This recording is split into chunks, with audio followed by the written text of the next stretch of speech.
kalau misalnya dari yang Ibu jelasin ya, sepertinya kalau dari cara bermasyarakatnya orang ASEAN dan orang Afrika sepertinya banyak kesamaan gitu ya? Banyak kesamaan, karena mereka itu bekerjanya itu di level tadi UKM. UKM itu mengerjakannya dengan kekeluargaan, dengan Mirip sama passion. Indonesia ya justru ya? Indonesia. Jadi kita bisa lebih dekat gitu. Kamu punya apa sih? Aku punya ini, yuk bikin yuk. Jadi apa gitu. Itu bisa. Mungkin kalau bisa dibilang ada nggak cultural barrier ya antara mungkin orang-orang di ASEAN, apalagi mungkin kalau kita bilang spesifik Indonesia, sama mungkin sama orang-orang let's say di Nigeria, di Seychelles atau di negara-negara Afrika lainnya yang ada di dalam. I can mention two things. Okay. One barrier is language. Okay. Pasti bahasanya beda kan? Beda. Yang kedua adalah barriernya, kalau ASEAN mungkin almost no barrier except language. Tapi kalau Afrika, orang Afrika kan tinggi gede. Jadi belum kita udah gede banget gitu ya. Itu mungkin makanya kita kalau tidak get used to, kita akan ada prasangka. Ih, jangan-jangan orangnya kasar ya, jangan-jangan orangnya ini. Nah, dengan adanya kita satu forum ya ketemu, ternyata mereka itu orangnya baik banget, ramah, rame, begitu diajak mudah gitu. Begitu ditanya, di sana kamu ada apa, punya apa, tidak sulit gitu. Saya mau ngobrol juga nih kebetulan tentang stigma ya. Stigma yang mungkin cukup persis di antara Indonesia sendiri, yang karena kita sendiri mungkin nggak begitu kenal tentang benua Afrika itu sendiri. Kita udah terbiasa kalau kita liburan, kita lebih mau mungkin banyak yang mau ke Eropa, bersama negara Asia atau ke Amerika.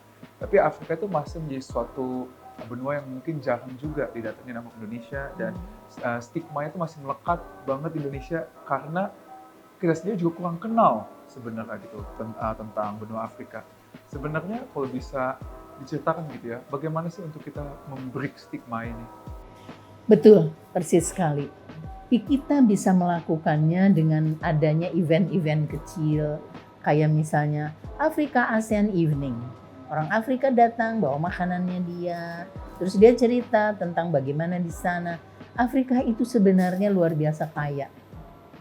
Kemudian thanks to National Geographic atau BBC Earth, kita bisa melihat, oh di Afrika itu ternyata ada Serengeti itu, ada macam-macam binatang menimbulkan minat kita untuk safari atau apa. Kita memang harus merubah mindset kita. Kalau kita untuk traveling, adventuring, jangan cuma ke mall, ke daerah yang indah bersih kayak Eropa, tapi kita juga why not to the jungle, ya. Afrika itu kaya akan jungle-nya. To the fall, air terjun, kemudian ke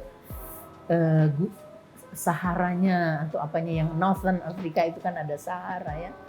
Nah, kita bisa menikmati yang lain, tapi harus ada influencer.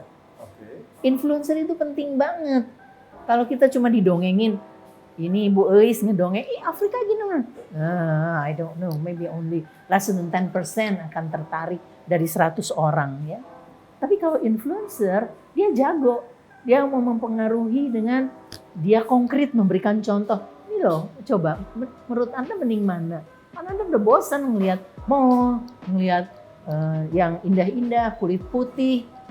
Sebenarnya kulit hitam itu sangat eksotik, sangat menarik. Nah, kalau influencer, dia jago.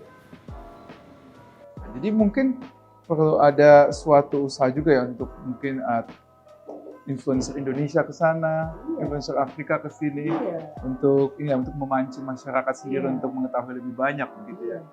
Jadi bisa dibilang juga karena stigma itu banyak muncul juga karena memang mungkin orang sendiri nggak pernah ke sana kali begitu ya. Betul, dan sudah tertanam dari sejak orang tua kita ke atas selalu punya bayangan bahwa yang beautiful, yang menyenangkan itu yang clear skin, yang soft bicaranya, yang sudah high educated atau well educated.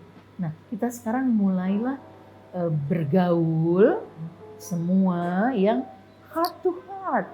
Jadi kalau heart to heart itu borderless, ya, no color, ya kan?